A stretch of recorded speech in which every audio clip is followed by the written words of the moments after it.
While watching my video back, I immediately noticed that I asked a lot of close-ended questions, and I actually was very aware of doing this even before watching the video. While I was asking these questions, I was very aware what I was saying. I was almost hyper aware actually, and while I was speaking, I would make a conscious effort to kind of change my question into a close-ended question.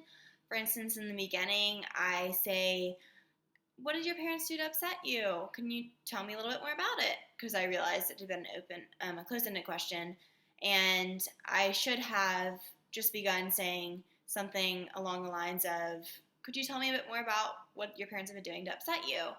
So I do realize that I need to work on maybe thinking before I speak and not jumping immediately into responding and realizing while I'm talking that what I'm saying is not helpful because it's a close-ended question.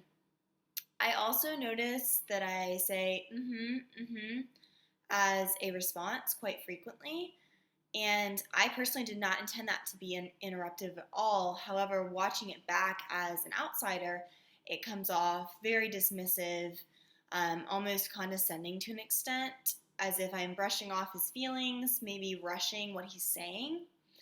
And once again, I think that's an instance where I kind of need to pause, not just in the sense that I need to pause before I speak, but I need to pause before making like a acknowledging gesture. I think even just nodding and my consistent eye contact would have been enough to make him aware that I was listening to him.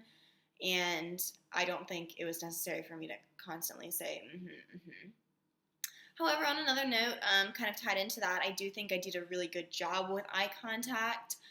My person who I was helping was very fidgety and looked down a lot while speaking. Something we discussed in class, how many people are uncomfortable looking directly someone in their eye when they're sharing a problem.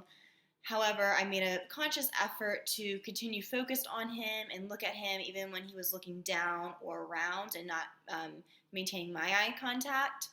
I also tried very hard not to fidget because I do talk a lot with my hands generally, and I know that can be a bit distracting. So when I was speaking with him, I made a conscious effort to keep my hands in my lap and not talk with them. Another thing I think I did a pretty good job about doing was reflecting back what he was saying.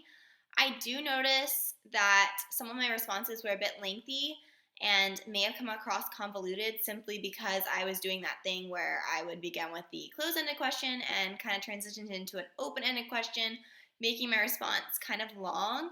However, I still think I did paraphrase what he was saying to me pretty well.